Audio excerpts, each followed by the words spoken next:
ہمیشہ سے ہے, یونیورس ہمیشہ سے ہے, تو اس کا پھر کوئی کریٹر بھی نہیں ہے. It didn't need any creator. تو یعنی کہ ڈینائل ہے ایک تو پہلے فیکٹ سے جس کو آپ قرآن یعنی کہ آج سے کوئی آپ 1400 ایئرس پہلے اس کو بیان کر چکا ہے. اچھا چلیں اس سے تو آپ ڈینائل میں ہیں, لیکن وہ ڈینائل اس لیے ہے کہ اللہ رب کریم کی ذات کو بھی تو جو ہے چیلنج کرنا ہے. نعوذ باللہ. ہمیں ان کا یہ خیال تھا کہ بھائی ہم اس تھیوری کو اگر ایسے اسٹیبلش کریں تو اس سے دو باتیں ہوں گی. ایک بات تو یہ ہوگی کہ بھائی کائنات ہمیشہ کے لیے ہے اور ہمیشہ سے ہے, تو کوئی روز قیامت کا دن نہیں ہوگا, کوئی ججمنٹ ڈے نہیں ہے, تو کوئی ایسی اس کا کنکلوژن کہیں نہیں ہے. ایک بات. دوسری بات یہ کہ اس کا کوئی کریٹر ہی نہیں ہے کیونکہ یہ تو ہمیشہ سے ایگزسٹ کرتی ہے. اب آگے چل کے آئنسٹائن نے کیا کیا کہ اس نے کچھ ایسی فیلڈ کیلکولیشنز پریزنٹ کی, اور جس نے اس آئیڈیا کو اسٹیبلش کیا. سب سے پہلی چیز تو اس نے وہاں پہ جو نل اینڈ وائڈ کی, اس نے یہ کیا کہ یہ یونیورس ایسا نہیں ہے کہ ہمیشہ سے ایگزسٹ کرتی ہے. نو, دیٹس ناٹ دا ریالٹی. اس نے یہ کہا کہ یونیورس ایک پوائنٹ سے شروع ہوئی اور اس کے بعد کانسٹنٹلی ایکسپینڈ کر رہی ہے لائک اے بلون. اور ایک بلون یا ایک غبارے کی طرح یہ مستقل جو ہے ایک پوائنٹ سے, ایک ڈینس پوائنٹ سے اسٹارٹ ہو کے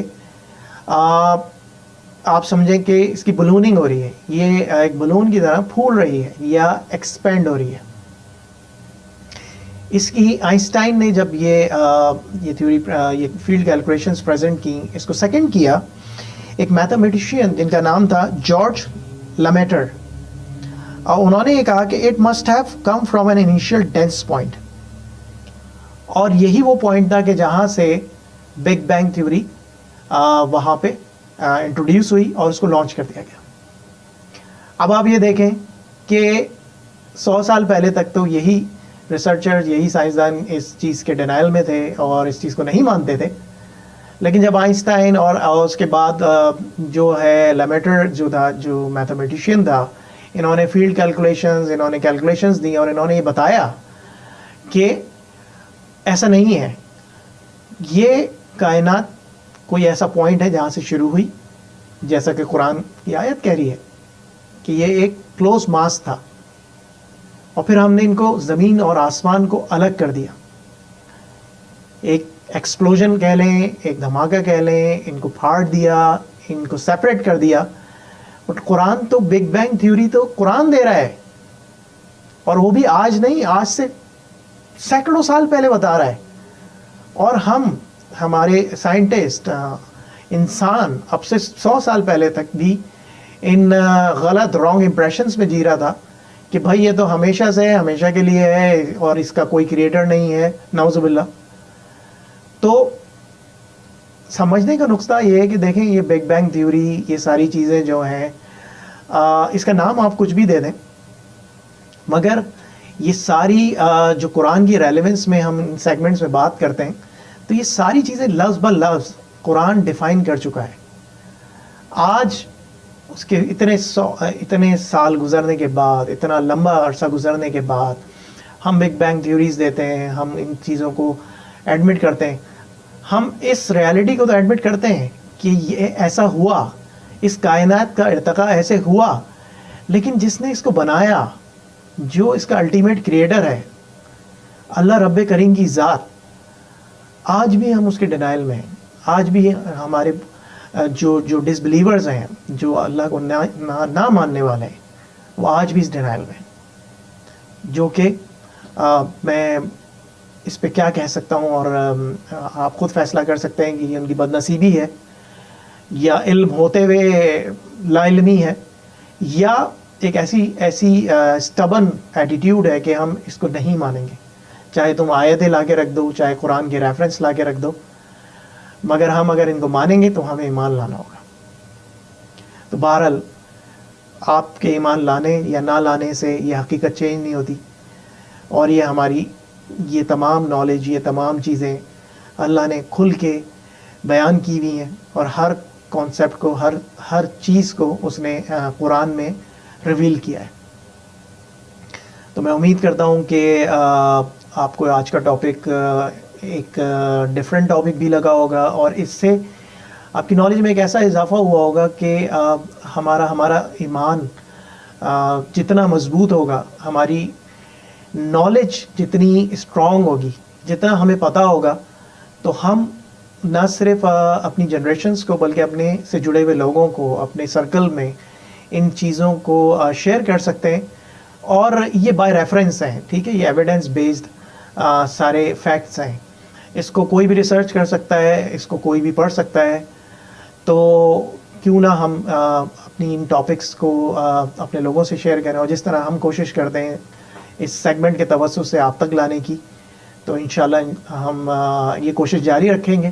اور میں امید کرتا ہوں کہ یہ ٹاپکس آپ کو پسند آ رہے ہیں اور ہم آپ کی حوصلہ افزائی کے بہت شکر گزار ہیں. تو انشاءاللہ ہم next week same day same time ہم دوبارہ ملیں گے ایک نئے ٹاپک کے ساتھ. جب تک اپنا بہت خیال رکھیے. اللہ حامی و ناصر. خدا حافظ.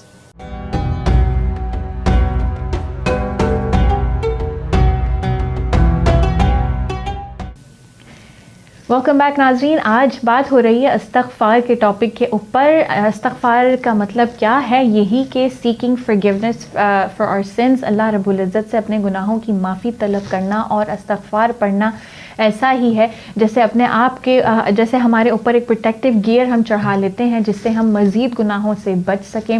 استغفار کا پڑھنا ایسا ہے کہ اپنے نامہ اعمال سے گناہوں کو کم کرتے رہنا. اور ناظرین, جس کثرت سے ہم گناہ کرتے ہیں اپنی زندگی میں, ہمیں کوشش کرنی چاہیے کہ ہم استغفار بھی اس سے بھی زیادہ کثرت سے ہم کرنے کی کوشش کریں. اور ہمیں اس چیز کے لیے انتہائی گریٹفل ہونا چاہیے کہ اللہ رب العزت نے ہمیں استغفار طلب کرنے کا جب حکم دیا تو یہ اللہ نے ہمیں ایک گفٹ دیا ہے. یہ اللہ نے ہمیں ایک اسکیپ روٹ دیا ہے اپنے گناہوں کا.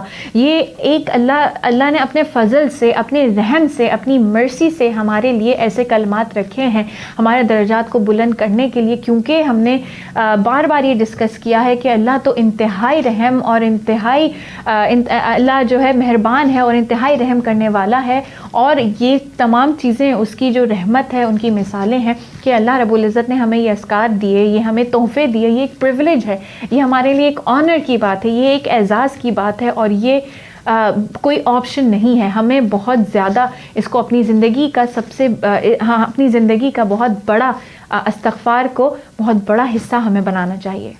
اور آخر میں ناظرین, نبی کریم صلی اللہ علیہ وسلم کی عادت تھی کہ جب وہ نماز پڑھ کر سلام پھیرا کرتے تھے تو وہ 3 دفعہ استغفار پڑھا کرتے تھے. اور آج بھی اگر آپ نے نوٹ کیا ہو تو ہم کبھی جماعت کے ساتھ نماز پڑھیں تو جیسے ہی سلام پھیرا جاتا ہے استغفار پڑھنے کی آواز آتی ہے. اور یہ نبی کریم صلی اللہ علیہ وسلم کی سنت بھی ہے اور یہ انہی کی پریکٹس ہے. تو ہمیں بھی کوشش کرنی چاہیے کہ کم سے کم جب بھی ہم نماز پڑھیں, نماز کے بعد جب ہم سلام پھیریں تو دعا کرنے سے پہلے سب سے پہلے ہم اپنی دعا کا آغاز استغفار سے کریں. یہ نبی کریم صلی اللہ علیہ وسلم کی سنت ہے. اور اس طرح سے 15 دفعہ تو استغفار ہمارا ادا ہو ہی جائے گا.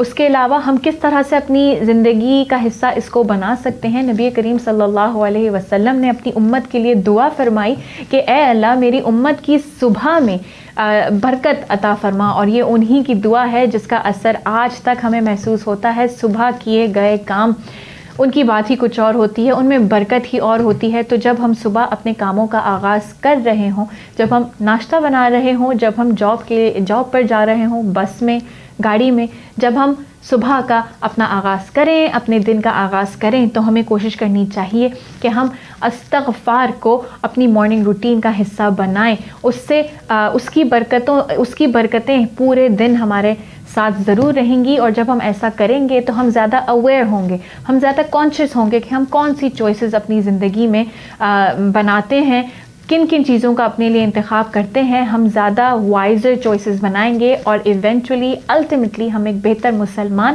ایک بہتر انسان بنتے چلے جائیں گے. تو یہی تھا ایک تھوڑا سا ریفریشر استغفار کے اوپر, اپنی نالج کو, اپنے ایمان کو ریوائیو کرنے کا, اپنے ایمان کو تازہ کرنے کے لیے اس طرح کے ٹاپکس پر بات کرنا بہت ضروری ہے. اور اسی لیے اگلے ہفتے دوبارہ پھر حاضر ہوں گے ایک اور ٹاپک کے ساتھ. مجھے اور زی9 ٹیلی ویژن کی ٹیم کو اپنی دعاؤں میں یاد رکھیں. السلام علیکم ورحمۃ اللہ.